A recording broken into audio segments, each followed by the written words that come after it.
बिस्मिल्लाहिर्रहमानिर्रहीम। अस्सलामु अलैकुम। उम्मीद है सब खैर वाफियत से होंगे। और आज स्टूडेंट्स हम लोग अपना चैप्टर नंबर 1 का लास्ट टॉपिक जो है वो डिस्कस करेंगे।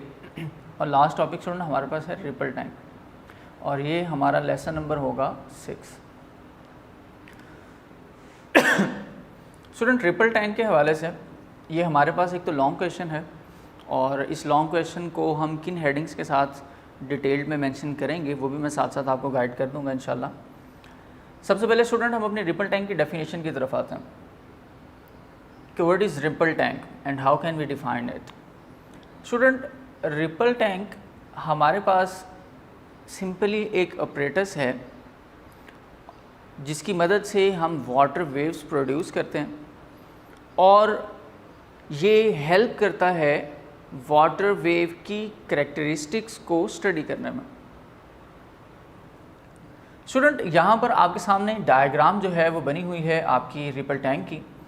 और सबसे पहले नंबर पे जैसे हम लोगों ने रिपल टैंक की डेफिनेशन को डिस्कस किया, सेकंड ऑप्शन पे हम डिस्कस करेंगे रिपल टैंक की कंस्ट्रक्शन को।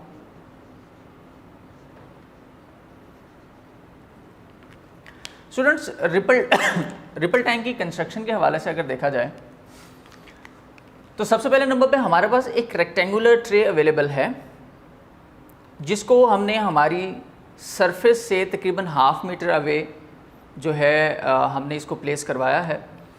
सेकेंडली स्टूडेंट इस रेक्टेंगुलर ट्रे के अंदर जो इसका बॉटम है स्टूडेंट ये हमने ग्लास से बनाया है।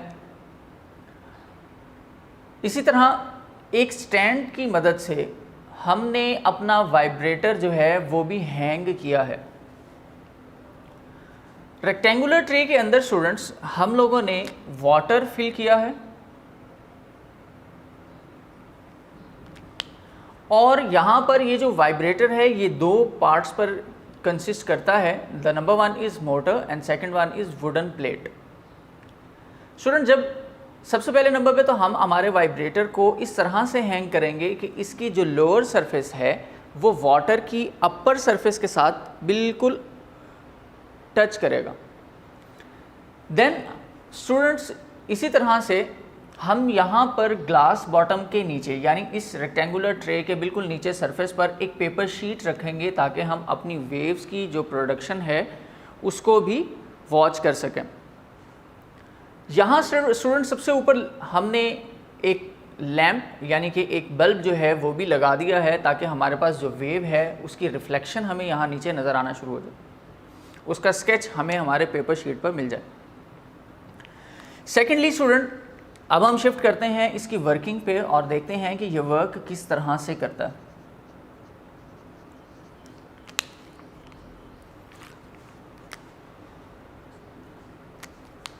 स्टूडेंट वर्किंग कुछ इसकी इस तरह से है। First of all we have to fill the water in a rectangular tray, then adjust your vibrator in such a way that the lower part of your vibrator is just touch the upper surface of water. Student हम electricity apply करेंगे, and when we apply the electricity motor starts and the wooden plate starts vibrating. इसकी जो students movement होगी वो up and down होगी ताकि हम अपनी वाटर वेव्स को कॉन्टिन्यूसली सेम फ्रीक्वेंसी के साथ प्रोड्यूस कर सकें। और स्टूडेंट्स यहाँ पर हमने वुडन प्लेट इस वजह से यूज़ की है ताकि हमारे पास यहाँ पर जो वाटर्स की बनने वाली वेव्स हैं वो हमें यहाँ पर इस तरह से एक वेव फ्रंट की फॉर्म में मिल जाएं।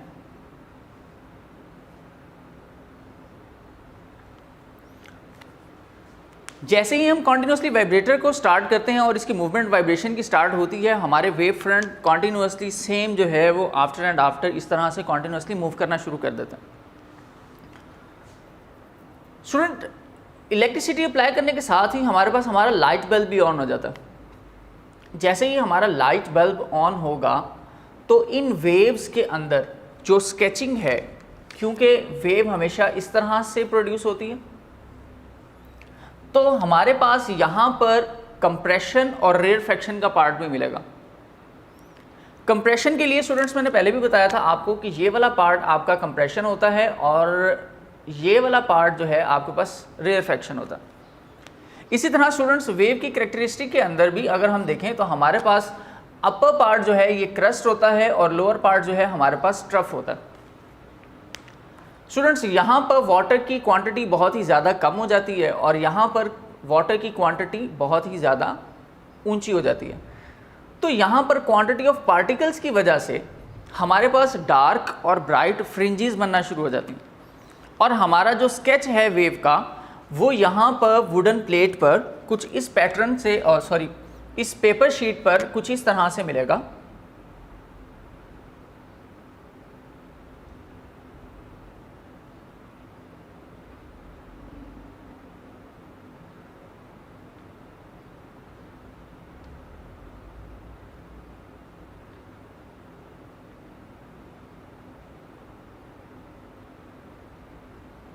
स्टूडेंट्स ये देख रहे हैं आप कि मैं आपके सामने यहाँ पर कुछ डार्क फ्रिंजेस बना रहा हूँ और दरमियान में गैप में हमें ब्राइट फ्रिंजेस भी मिल रही हैं। तो स्टूडेंट्स मैंने एक छोटा सा स्केच आपके सामने बनाया है। ये लाइट बल्ब की वजह से जब रिफ्लेक्शन शो होगी तो हमारे पास नीचे पेपर शीट पर इस तरह के कुछ एक पैटर्न हमें मिलेगा। स्टूडेंट इस पैटर्न के अंदर आपने इस चीज़ को भी याद रखना है कि ये वाला जो पार्ट है जो कि हमारे पास एक डार्क फ्रिंज है, इसको हम नाम देते हैं डार्क एरिया और डार्क फ्रिंज। इसी तरह से ये वाला जो पार्ट है this is the bright fringe और ब्राइट एरिया। और यहाँ पर जो हमारे पास वेव होगी स्टूडेंट्स, वेव के अकॉर्डिंग अगर हमें देखा जाए तो हमारे पास जो ब्राइट फ्रिंज है वो शो करती है अपर पार्ट को,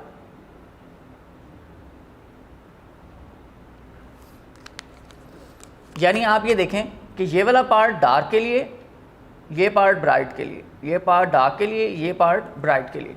तो ये हमारे पास हमारी इस तरह से कुछ फ्रिंजेस बनना शुरू हो जाती हैं और हमें एक स्केच मिल जाता है कि वेव्स रियली प्रोड्यूस हो रही हैं।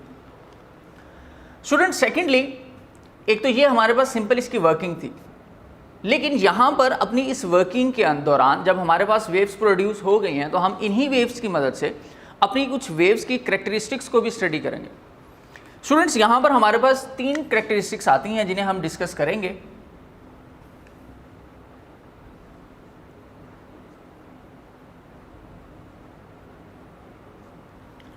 सबसे पहले नंबर पे तो स्टूडेंट्स हमारे पास जो हमारी फर्स्ट करैक्टरिस्टिक होगी ये स्टूडेंट्स हमारे पास होगी रिफ्लेक्शन की।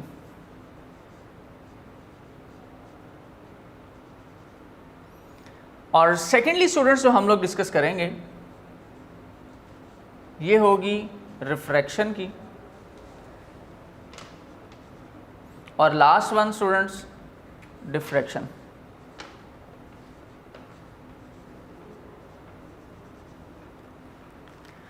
स्टूडेंट्स अपनी वर्किंग के दौरान आप सबसे पहले नंबर पे अपने इस प्रोसेस को डिफाइन करेंगे और उसके बाद फिर हम लोग अपनी इन प्रॉपर्टीज़ की डेफिनेशन को मेंशन करेंगे और साथ साथ 2-3 लाइन में हम इनकी एक्सप्लेनेशन जो है वो भी शो करेंगे।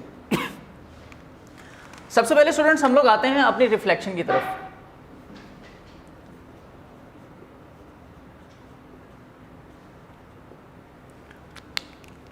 स्टूडेंट्स रिफ्लेक्शन हम सबसे पहले क्या करेंगे, जब हमारे पास वाटर वेव्स प्रोड्यूस हो रही होंगी तो हम यहाँ पर अपनी एक फिक्स हर्डल ऐड कर देंगे। स्टूडेंट जैसे ही हम फिक्स हर्डल ऐड करें, लेट्स सी कि मैं यहाँ पर ये कंसीडर कर लेता हूँ कि जो रेक्टेंगुलर ट्रे की बाउंड्री लाइन है ये हमारी फिक्स्ड एक हर्डल है। यहाँ पर स्टूडेंट्स वाइब्रेटरी मोशन की मदद से जब वेव्स प्रोड्यूस होंगी तो वेव्स कॉन्टिन्यूसली फॉरवर्ड मूव करना शुरू कर देंगी, लेकिन जैसे ही सामने एक हर्डल आएगी तो हर्डल की वजह से आपकी जो वेव्स हैं वो आगे फॉरवर्ड मूव नहीं कर सकेंगी, जिसकी वजह से ये क्या करेगी, वापस अपने ही मीडियम के अंदर रिफ्लेक्ट हो जाएंगी। तो स्टूडेंट्स यहाँ पर फिर हम ये कंक्लूड कर सकेंगे कि when the waves enter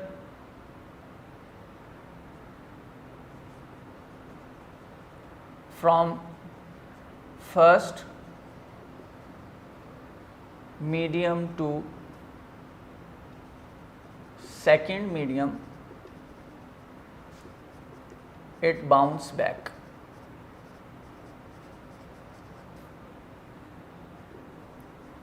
into its previous medium. So this is called reflection.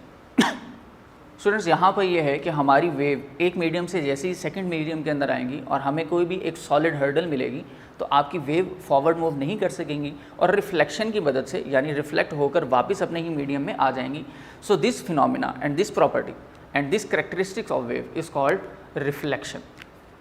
Student second number पे जो हमारे पास हमारी प्रॉपर्टी आती है जिसे हम डिस्कस करते हैं, that is the refraction.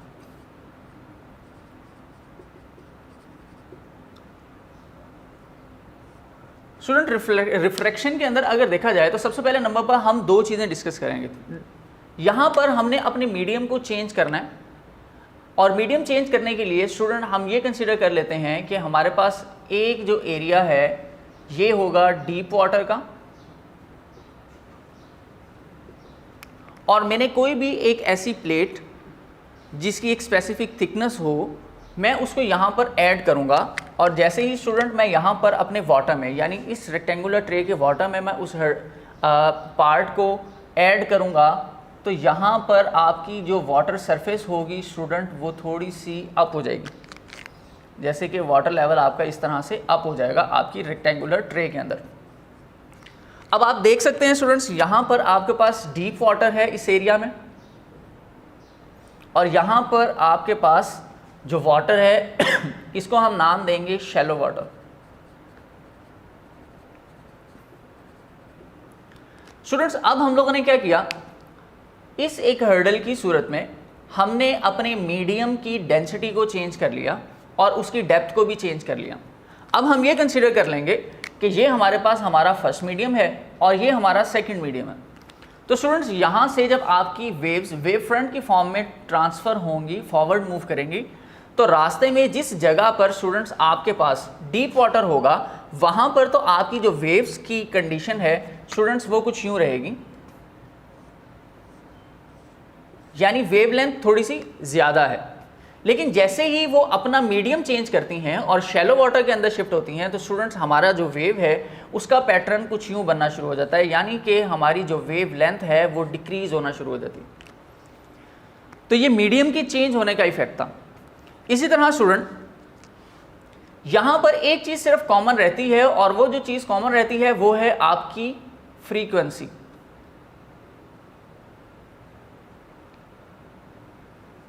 Wavelength change हो जाती है लेकिन फ्रीक्वेंसी जो है वो हमारे पास सेम रहती है, क्योंकि फ्रीक्वेंसी जो है वो हमारी इस वाइब्रेटर की यूज़ हो रही है. तो जिस फ्रीक्वेंसी से वाइब्रेटर अपनी वाइब्रेशन की मदद से वेव्स प्रोड्यूस कर रहा है उसकी क्वांटिटी सेम रहेगी, लेकिन डिफरेंस क्या आ रहा है कि हमारे पास जो वेव लेंथ है वो थोड़ी सी चेंज हो गई. तो स्टूडेंट इसको अगर हम एक और पैटर्न के अंदर यूँ डिस्कस कर लें, फॉर एग्जांपल कि मेरे पास अगर ये एक मीडियम का इंटरवल है, एक पार्टीशन है, तो हमारे पास यहाँ पर जो आने वाली वेव्स हैं वो कुछ यूँ होंगी और रिफ्रैक्ट होने वाली जो वेव्स हैं वो कुछ इस तरह से शिफ्ट होना शुरू हो जाएंगी.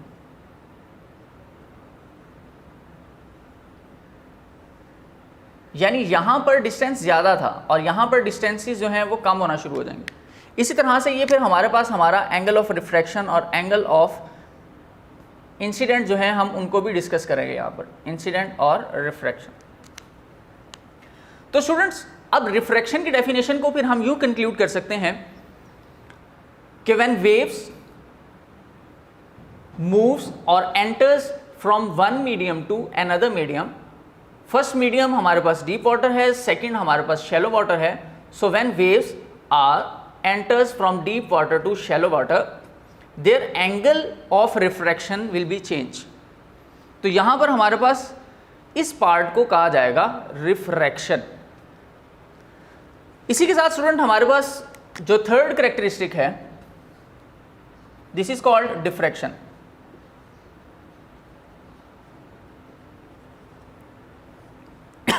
स्टूडेंट डिफ्रैक्शन को याद रखने के लिए आप अपने इस डी के पैटर्न को भी याद रख सकते हैं. अगर आप इस डी शेप को याद कर लें तो आपको डिफ्रैक्शन की बहुत ही अच्छे तरीके से समझ भी आ जाएगी और आप इसको अच्छी तरीके से अंडरस्टैंड भी कर सकेंगे. स्टूडेंट्स हमने यहाँ पर अब ये किया कि जो हमारे पास एक वेव फ्रंट की फॉर्म में वेव्स आ रही थी,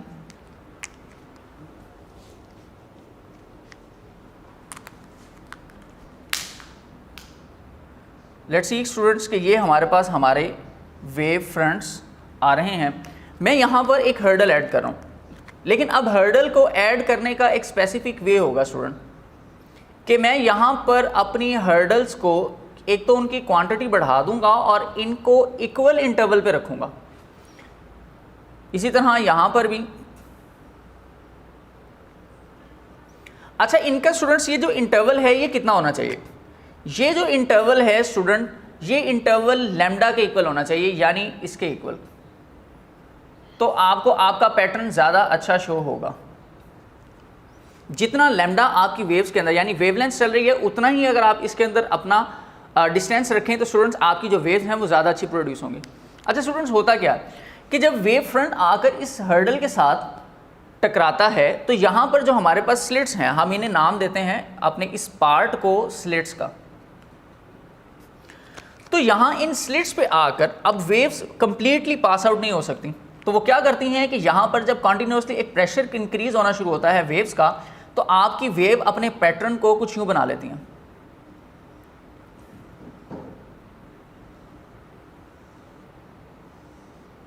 इसी तरह स्टूडेंट्स यहाँ पर भी जब कॉन्टिन्यूसली वेव्स आएंगी तो आहिस्ता आहिस्ता इसका पैटर्न भी कुछ इस शेप में चेंज हो जाएगा।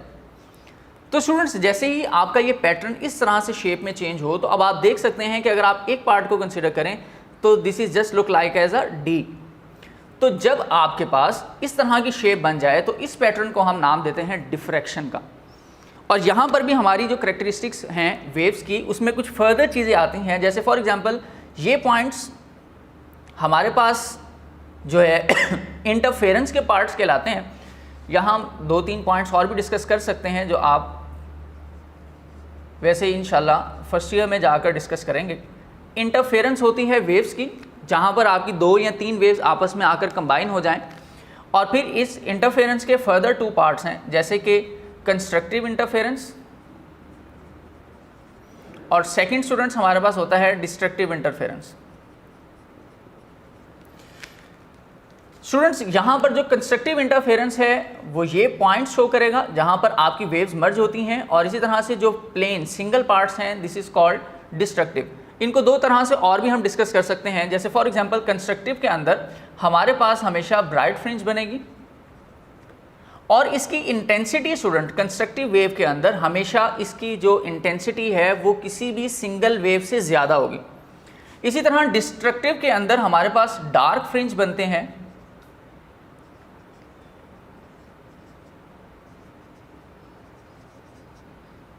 और डिस्ट्रक्टिव इंटरफेरेंस के अंदर हमारे पास किसी भी ऐसा कोई पॉइंट या ऐसी वेव जिसकी इंटेंसिटी आपकी सिंगल वेव की इंटेंसिटी से कम हो, वहाँ पर हम उसे कंसिडर करते हैं कि ये हमारी डिस्ट्रक्टिव इंटरफेरेंस है। अच्छा स्टूडेंट्स, हम लोग बात कर रहे थे डिफ्रैक्शन की। तो डिफ्रैक्शन की डेफिनेशन को यहाँ पर अगर हम कंक्लूड करना चाहें तो हम सिंपली इसको इस तरह से डिफाइन कर सकते हैं कि diffraction is the phenomena in which the waves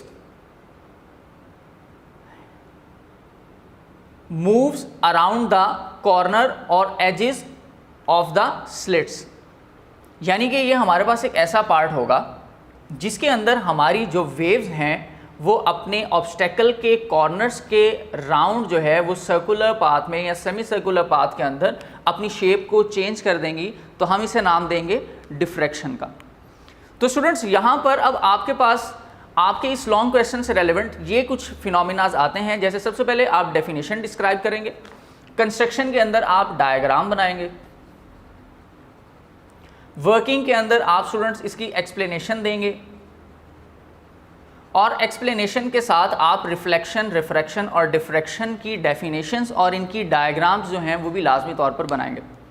और ये जो आपकी डायग्राम्स हैं और आपकी जो डेफिनेशंस हैं इन तीनों फिनोमिनाज की, ये आपको आपकी लास्ट पेज पर जो है वो मिल जाएगी इंशाल्लाह। स्टूडेंट्स कल हम लोग अपने जो हमारा लास्ट ये चैप्टर का लास्ट टॉपिक था, इसके बाद अब हम अपनी एक्सरसाइज स्टार्ट करेंगे और इंशाल्लाह कोशिश करूँगा स्टूडेंट्स का आप लोगों को आपके जो लॉन्ग क्वेश्चंस हैं उनकी मार्किंग जो है कि कौन सी एक्सप्लेनेशन है, क्या वर्किंग कहाँ से कहाँ तक लिखना है, तो वो भी इंशाल्लाह आपको गाइड कर दूँगा। अस्सलाम वालेकुम।